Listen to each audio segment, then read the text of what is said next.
Avertissement préalable. Le contenu qui suit est réservé à un public averti. Tout n'est qu'allégation. Toute personne mentionnée est présumée innocente et le propos n'a qu'une valeur d'investigation et de divertissement. Respirez, parce qu'à partir de maintenant, rien ne sera plus comme avant. Jamie Foxx franchit la porte du tribunal comme on irait au front. Costume noir taillé au millimètre, regard fixe, épaules tendues par un mélange de peur et de détermination.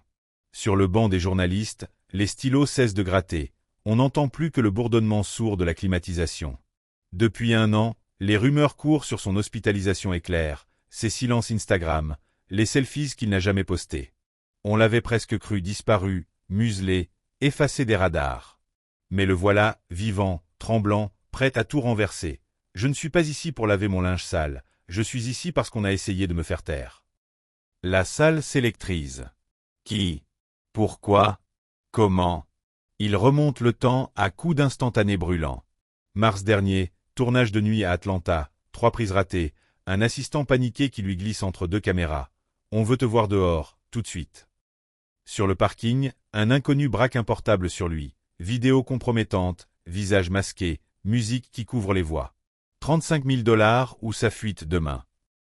Jamie refuse, appelle la sécurité. L'homme disparaît, mais quelque chose s'est fissuré. Les mêmes SUV noirs commencent à le suivre, vitres teintées, pas de plaques, pas d'erreur. Chaque matin, nouvelle menace anonyme. On sait où dort ta fille. Rappelle-toi qui t'a ouvert les portes. Gangstérisme feutré d'un business à plusieurs zéros. Quelques jours plus tard, l'incident. Tôt, trop tôt. Une douleur qui déchire la cage thoracique, la langue lourde, le regard qui se brouille. Impossible d'articuler. Il s'écroule dans sa loge, convulsions, panique générale. Transféré en urgence, diagnostic flou, événement neurologique, MEB un AVC, MEB pire. Mais lui sait. Au fond de ses tripes, c'est une agression sous stéthoscope. On m'a donné quelque chose, j'en suis certain, murmure-t-il aux infirmières. Les tests ne prouvent rien? Pour lui, c'est précisément la preuve de trop. S'il n'y a pas de traces, c'est qu'on les a effacées. Silence radio officiel, communiqué familial poli, aucun détail. Dans la chambre stérile, son agenda disparaît, son téléphone s'évapore, le disque dur de sa télésurveillance domestique se retrouve fondu. Atteint d'un bug thermique invraisemblable. Photos imprimées, plastique gondolé, puces carbonisées. Quand la technologie s'évapore comme ça, c'est qu'elle gênait quelqu'un, lâche-t-il. Alors il prend une décision, tout consigné dans un cahier planqué au fond d'un sac de sport, loin des yeux, loin du cloud. Date, lieu, numéro de plaque, capture d'écran de messages codés. Un journal de survie. Et puis, un nom. Le nom que tout le monde redoute de prononcer trop fort, Didi. Le magnate, le faiseur de tubes, l'homme qui tutoie président et milliardaire, l'étoile qui donne autant qu'elle consume. Jamie raconte les invitations, au début honorifiques, champagne et hors-champ, puis de plus en plus fermées. Pas de téléphone, pas de caméra, pas de témoin. Signature de NDA plus épaisse qu'un script Marvel. Derrière les tentures épaisses, d'autres tentures, des couloirs où la musique couvre les gémissements et où les portefeuilles se ferment sur des secrets inavouables. Un soir, il dit avoir vu un joueur NBA légendaire sortir blême, incapable d'aligner 3 mots. On m'a dit, soit tu restes, soit tu oublies. J'ai choisi d'oublier, mais eux ne m'ont pas oublié. La salle d'audience se crispe. Jamie évoque un gamin pas majeur, les yeux rougis, coincé dans une pièce recouverte de rideaux dorés. J'ai compris qu'on l'avait amené pour être servi, pas pour être invité. Il prétend qu'en tournant les talons, il a signé son arrêt de mort sociale. Dès le lendemain, son agent reçoit un appel.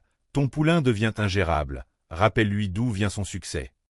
Jamie en rit jaune. Quand tu refuses la fête, tu deviens la fête. Flash forward sur Kim Porter. Modèle, compagne, mère, brutalement emportée par une pneumonie qu'aucun médecin n'a jamais détaillée. Jamie dit qu'elle lui a chuchoté quelques mois avant. Protège-toi, protège les gosses.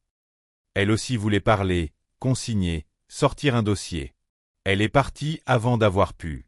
Sur la toile, Albé sûr. Hurle au meurtre, puis supprime ses posts. Quand les statues se volatilisent plus vite que les corps, c'est qu'un épouvantail agite la batte, insiste Jamie. La chronologie devient un labyrinthe. Évidé, André Harel, D'autres noms glissent dans la liste noire des morts prématurés. Tous proches de l'Empire Combs, tous détenteurs d'informations sensibles, tous partis trop tôt pour tout dire. Coïncidence? Jamie lève les yeux au plafond. La coïncidence est le plus grand scénariste d'Hollywood, mais même lui a ses limites. Instant d'humour noir, la salle ne rit pas. Il repart en arrière, décrit ce qu'il nomme le protocole renard. Messages codés, brouillage d'archives, témoins achetés, témoins disparus. Une feuille Excel anonyme arrive dans sa boîte. Planning de déplacement, colonne rouge pour les trajets sûrs, colonne noire pour les moments où les caméras s'éteignent mystérieusement. Foxfire Protocol, titré tout en haut. Le studio nie, évidemment. Mais chaque ligne correspond à un incident qu'il a réellement vécu. Pas besoin de preuves quand la trajectoire du projectile épouse exactement la cicatrice. Le juge l'observe, mi-sceptique, mi-captif. Jamie continue, moins fébrile, plus froid. On lui a offert l'or des millions en cash, plus des points sur un gros film en échange d'un paraphe. NDA éternel, amnésie tarifée. On t'achète pour que tu t'en achètes d'autres, résume-t-il. Il refuse. Résultat, contrat qui capote, talk-shows qui décommande, dîner de charité où sa place disparaît au dernier moment. Tout un royaume d'invitations se replie comme un éventail brisé. Le jour où tu ne sers plus à divertir, tu sers d'exemple. Il se tourne vers le jury, la voix rauque. Je ne vous demande pas de venger qui que ce soit, je vous demande de regarder en face ce qu'on couvre d'or pour masquer l'odeur. Il rappelle Cassie Ventura, frêle mais inflexible quand elle a déposé. Il rappelle Jaguar Wright, tragédienne rebelle qu'on traite de folle chaque fois qu'elle parle trop haut. Si la vérité rend fou, alors j'assume ma camisole. Le contre-interrogatoire tente de l'épingler. Chronologie floue, souvenir incomplet, personne non nommée. Jamie répond avec un calme sinistre. Les lacunes sont le résultat de la terreur. Quand vous vous réveillez avec la bouche engourdie et la caméra HS, vous ne prenez pas un Polaroid pour Instagram, vous priez pour rester conscient. Le public frémit. Il lâche alors un dernier pétard. Le petit carnet de Kim Porter n'a jamais refait surface, mais un jour, un huissier anonyme lui a donné une enveloppe scellée. À l'intérieur, un bout de page, griffonné. S'il m'arrête, dis-leur que la chambre froide n'était pas assez froide. Signe, capé. Qu'est-ce que cela signifie? Lui-même l'ignore, mais il garde le papier dans son portefeuille, preuve que quelqu'un, quelque part, voulait laisser une trace avant l'oblitération. Sa gorge se serre, il reprend. Après sa sortie d'hôpital, on a déposé une grenade émotionnelle sur le pas de sa porte. Un dossier photo montrant sa famille sous différents angles dans la rue, leur trajet quotidien fléché au marqueur rouge. Bel avenir que t'as là, Jamie, stipule un post-it. Ne gâche pas tout. À ce stade, il envisage le repli définitif, vendre ses parts, quitter là, élever des chevaux en Argentine. Puis il se souvient d'une phrase que Kim lui avait soufflée. Le silence ne protège que le bruit. Il choisit donc de parler. Et aujourd'hui, il parle. Il raconte l'appel d'un vieux producteur classique, voix nasillarde, whisky plus tabac. Petit, j'ai survécu à la blacklist McCarthy, mais là, tu joues avec des gens qui n'ont pas besoin de commission sénatoriale. Jamie remercie, mais refuse d'obéir. Il vend 3 voitures, réduit son staff, vire toute connexion Wi-Fi non cryptée, et dort avec une caméra thermique braquée sur la porte de sa chambre. On se moque du complotisme jusqu'à ce qu'on en devienne la statistique. Il étale ensuite la mécanique. Influenceurs achetés pour tordre le récit, bots pour semer le doute, diagnostics médicaux contradictoires lâchés sur Twitter comme des os à ronger. Un jour, je suis victime d'AVC post-vaccin. Le lendemain, je suis drogué au fentanyl. Et le surlendemain, je suis en cure de désintox volontaire. Plus le mensonge change, plus l'ombre reste la même. Il cale ses coudes, fixe Didi droit dans les yeux. L'homme reste impassible, l'avocat prêt à bondir. Sean, tu m'as envoyé des fleurs quand ma mère est morte. Tu m'as fait monter sur ta scène pour chanter I Need a Girl en plein Madison Square Garden. Et pourtant, la moindre rumeur sur tes soirées transforme les témoins en fantômes. Tu n'as peut-être pas appuyé toi-même sur le piston, mais tu as payé l'orchestre. Un murmure parcourt la salle. Jamie souffle, comme s'il expédiait 20 ans de poids. Il se tourne vers le public, plus caméra que foule. Certains d'entre vous pensent que tout cela n'est qu'un théâtre de plus. Mais demandez-vous pourquoi le spectacle coûte si cher encore, en thérapie, en overdose. Pourquoi tant de talents brûlent comme des néons sous 100 000 volts, puis s'éteignent sans bruit. Il pointe le plafond imaginaire. On adore des dieux qui saignent hors cadre, on like, on retweeté, et le lendemain, on passe au prochain single. Alors, oui, je parle. Je parle pour la danseuse devenue Baby Mama puis Souvenir. Pour le rappeur en promo qu'on retrouve pendu avant la release. Pour le gamin en sweat trop grand qui pensait signer un autographe et a signé un silence à vie. La voix se brise, il reprend, sourit sans joie. Vous voulez une morale? Il n'y en a pas. Il n'y a que des comptes à rendre.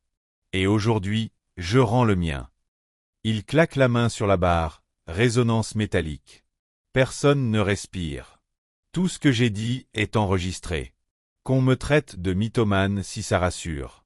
Mais si demain je meurs d'un accident, souvenez-vous de ce moment précis, souvenez-vous de ce que je venais de révéler.